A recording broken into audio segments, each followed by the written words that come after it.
자, 안녕하세요. 반갑습니다. 주식회 영열의 그대에게 이정열입니다. 자, 두산 에너빌리티. 오늘은 좀 간단하게 분석을 드릴 겁니다. 어제 제가 여러 가지 내용들을 좀 설명드렸는데, 하필 또 그 영상이 좀 중요한 영상인데, 많이 시청을 좀 안 해주시더라고요. 자, 이거예요. 유럽 시장의 원전 전면 철수, 웨스팅하우스가, 두비라고 웨스팅하우스의 관계에 대해서 제가 설명을 해드린 영상인데, 우리 채널에 오셔가지고 이 영상 한번 좀 보시면 될 것 같습니다. 다른 종목들도 다 많지만 일단 하필 또 어제 또 영상 조회수가 또 안 나와가지고 보시던 분들이 저 내용들을 좀 놓치실까봐 자 일단은 오늘 또 설명을 드리긴 할 텐데 간단하게 짚고만 넘어갈 거예요. 자세한 내용들은 저 영상을 보시면 됩니다. 자, 구독과 좋아요 부탁드리고요. 바로 들어가 보도록 하겠습니다. 자 일단은 우리가 원전 민감 국가로 미국에 지정이 좀 됐다. 될 것 같다. 4월 15일에 리스트가 나오는데 거기에 한국이 포함될 가능성이 높다. 이런 말씀을 좀 드리기도 했습니다. 그렇게 되면은 체코하고 체코 원전도 4월 초쯤으로 좀 밀릴 것 같다라는 소식도 들리고 슬로베니아도 그렇고 뭐 네덜란드도 그렇고 폴란드 원전이 100%뭐 사실상 확정이다 뭐 이래 놓고 지금 폴란드 원전도 좀 위태위태하게 생겼습니다.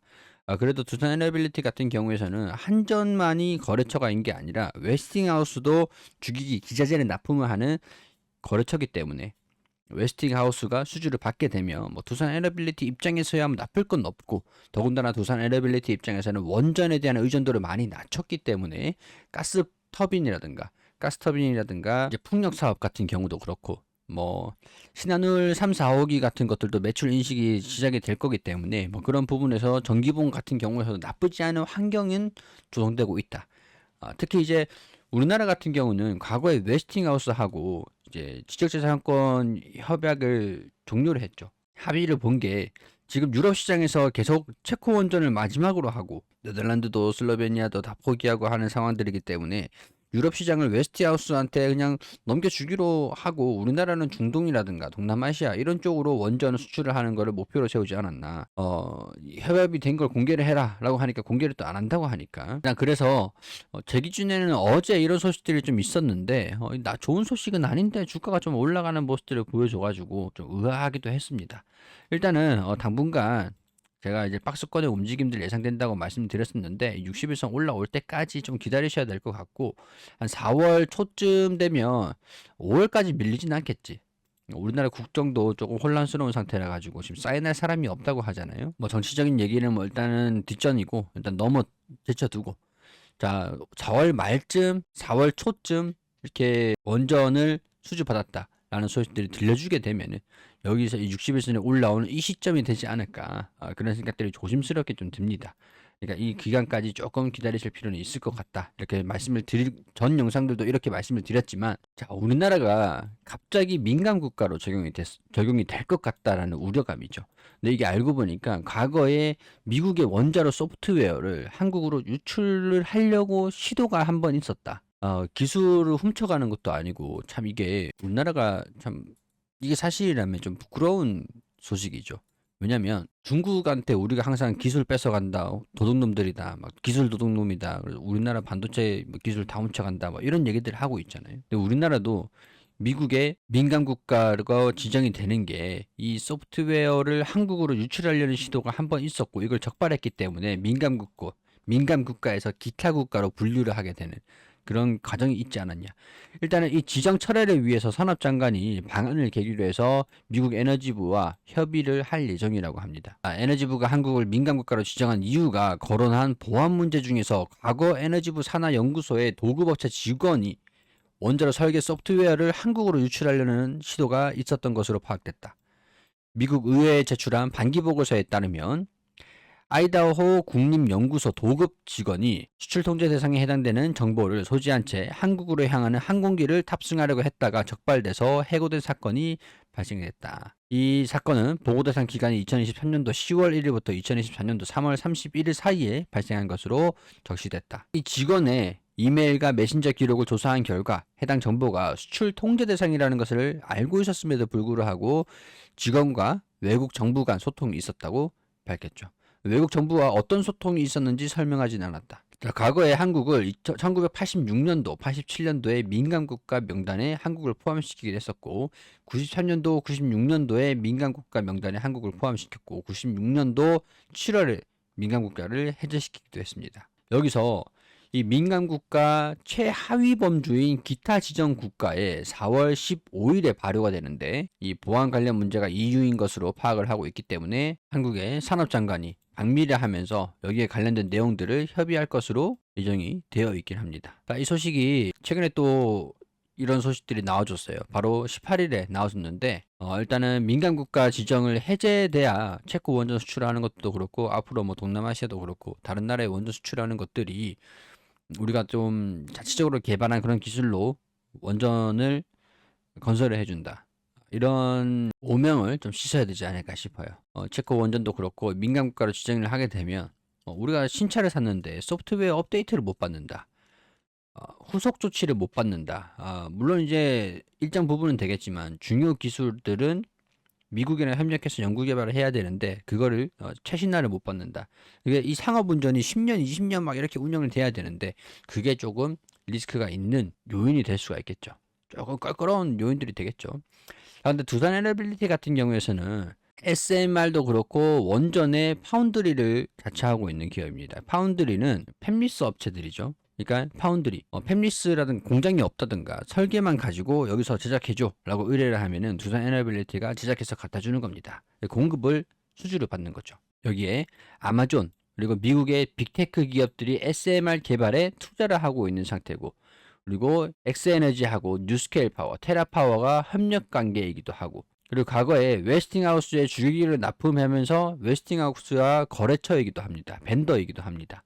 그렇기 때문에 한국전력이 팀코리아가 외국의 원전을 수출을 받아주면 좋겠지만 당연히 못 받는다고 하더라도 웨스팅하우스의 수주가 이어간다고 한다면 이 웨스팅하우스의 수주가 두산 에너빌리티로 이 기자재를 공급하는 걸로 수주가 이어질 수 있다라는 거죠. 지금 이 원전 산업이 전 세계 우리나라뿐만 아니라 글로벌적으로 탈원전이 진행이 되고 있었던 상태였었잖아요. 그게 해제가 되면서 원전 수주가 들어와주고 있고, 직접적이든 간접적이든 전 세계 원전은 두산 에너빌리티가 관여할 수 있다라는 거지. 이해가 되시죠? 오히려 사실 이 경쟁력을 가지고 있는 게 한국이라는 나라라는, 물론 미국 기업이 웨스팅하우스처럼 우리가 그 두산 에너빌리티가 미국 기업이면은 좀 더 좋겠긴 하겠지만 회사 입장에서는, 근데 우리 한국이라는 게 오히려 메리트가 생기는 겁니다. 왜냐면 원전이라는 거는 기술 유출이 굉장히 민감한 사람이잖아요.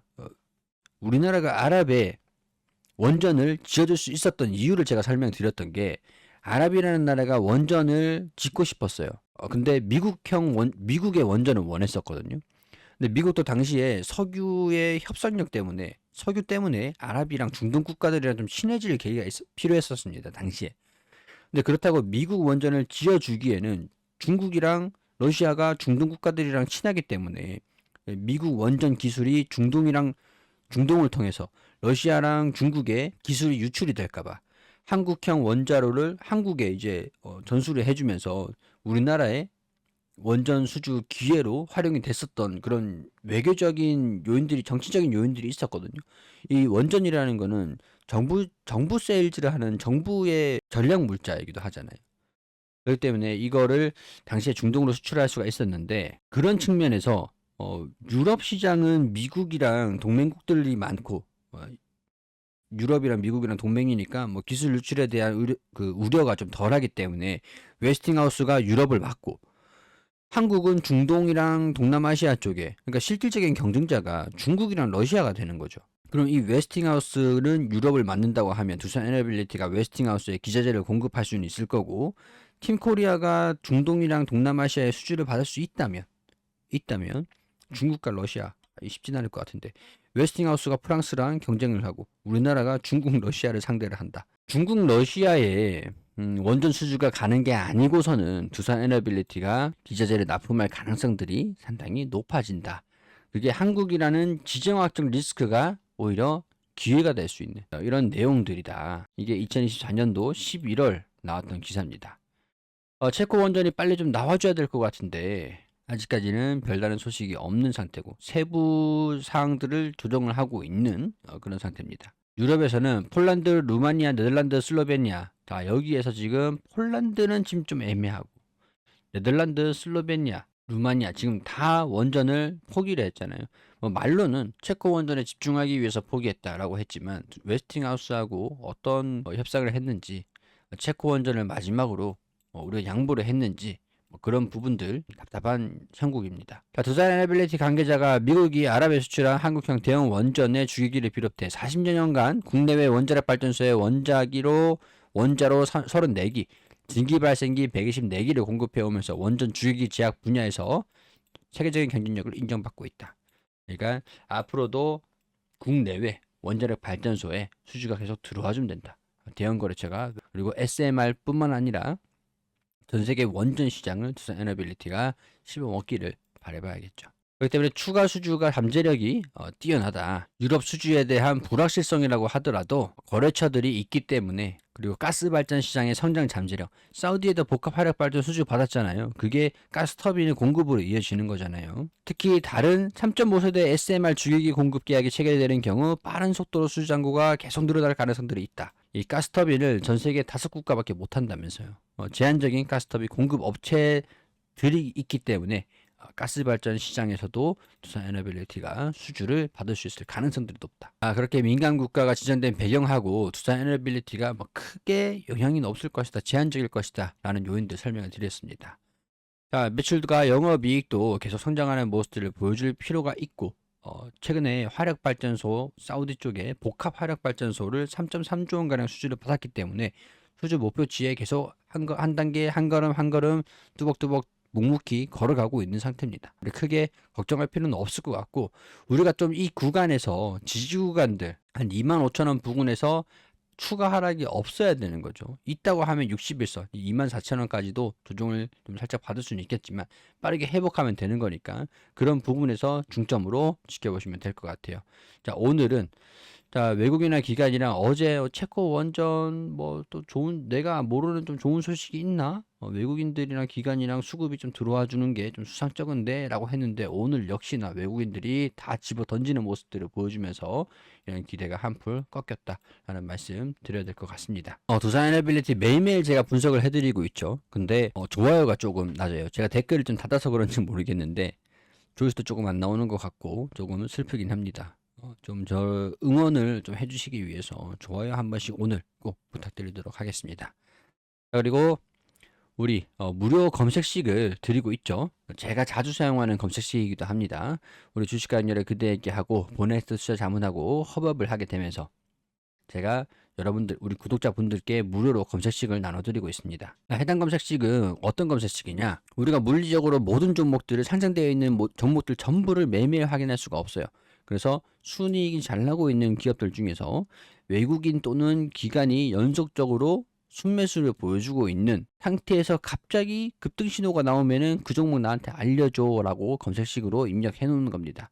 그러면은 검색식에서 종목이 추출이 되겠죠. 추출되는 종목들을 보면서 내가 결정을 하는 거죠. 참고를 하는 거죠. 참고로 12월 4일에 나왔던 종목, 써니전자, 코나아이 70%가량씩 상승했습니다. 12월 4일이잖아요. 언제냐면 이런 타점에서 알려주는 검색식이라고 보시면 돼요. 얘네들이 영업이익이 높든 낮든 그건 중요한 게 아니라 영업이익률이 얼마가 나오느냐가 중요한 거죠. 영업이익이 잘 나고 있고 적자가 아닌 상태에서 외국인이랑 기관이랑 순매수를 하고 있어요. 그 와중에 갑자기 급등하는 신호가 나왔다. 이때 알려줘 라고 하는 이 자리에서 종목들이 검색되는 거거든요. 이때 당시에 고점이 12월 4일이고 고가가 1920원이죠. 그리고 3200원까지 3235원까지 70%가 상승했습니다. 써니전자고 12월 4일에 나왔던 코나아이도 언제일까요? 바로 여기잖아요. 여기인데 이것도 갑자기 갭 상승을 하면서 돌파 흐름들을 보여줬죠. 그리고 영업이익, 매출과 영업이익이 얼마냐, 그건 중요한 게 아니고, 자, 이런 상황에서 외국인이랑 영업이익률이 나오고 있는 상황에서 이 영업이익률 죽이네. 2천억 원의 매출인데 영업이익이 300억이야. 꾸준하게 나오고 있고, 하여튼 이런 기업인데 외국이나 기관이랑 매집하고 있는 상태에서 급등 신호가 나오면 알려줘. 이때 12월 4일 딱 알려주는 거죠. 네가 입력한 검색식에서 이 종목이 합당한 것 같아 알려주면은, 고점이 18,810원이죠. 쭉 보다가 괜찮네 라고 해서 33,800원까지 올라가면은 70%가 뚝딱 올라가게 된 거죠. 그리고 이 파미셀도 마찬가지입니다. 12월 6일 이 파미셀 보면은 122%가 올라갔어요. 사실 이 기간이 3개월이거든요. 3개월 검증 기간을 3개월로 입력을 했는데 3개월 이후에 더 많이 올라왔더라고요. 자, 여기서 어디일까요? 자, 여기서 딱 급등하기 전에 찝어주는 그런 검색식이 세상에 어디 있냐 이거죠. 자, 이 검색식은 여기다. 12월 6일이죠. 12월 6일. 12월 6일에 이렇게 고점 5,250원에서 12월 6일에 나왔습니다. 자, 그러고 난 다음에 주가가 지금 19,200원까지 올라갔어요. 주가가 올라간 게 150%가 상승을 했습니다. 자, 이 많은 구간 중에서 여기도 아니고 여기도 아니고 딱 여기에서 검색을 해준 거예요. 자, 이 검색식을 제가 검색식만 뭐 다 무료로 드려요. 검색식만 드리게 되면은 검색식을 만들어 보지 않으신 분들 같은 경우는 만들기가 굉장히 어려우실 거라고 생각을 해서 제가 우리 사랑하는 구독자분들을 위해서 검색식을 어떻게 설정을 하면 되는지 이런 식으로 다 그냥 따라 하시기만 하면 됩니다. 따라 하실 수 있게끔 다 영상으로 만들어 놨으니까 영상도 받으셔서 보시면서 설정을 따라 하시기만 하면 돼요. 여러분들 당연히 구독은 해주셔야겠죠. 자, 그리고 검색된 종목들 성과 검증. 자, 동성 하이텍 이날 12월 17일 이렇게 성과 검증을 하는 과정들도 말씀드리고 어떻게 활용을 하면 되는지 그것들도 영상에 다 시크릿으로 다 담아놨습니다. 자, 영상이랑 PDF 파일 두 개를 드려야 되다 보니까 여러분들 이메일을 알아야 돼요. 영상 하단에 더보기 클릭하시면 신청하실 수 있는 방법들 나와 있거든요. 근데 여러분들이 저한테 이메일을 알려주셔야 제가 이메일로 영상이랑 PDF를 보내드릴 수가 있어요. 나는 신청했는데 못 받았다 하신 분들은 이메일을 잘못 주신 거예요.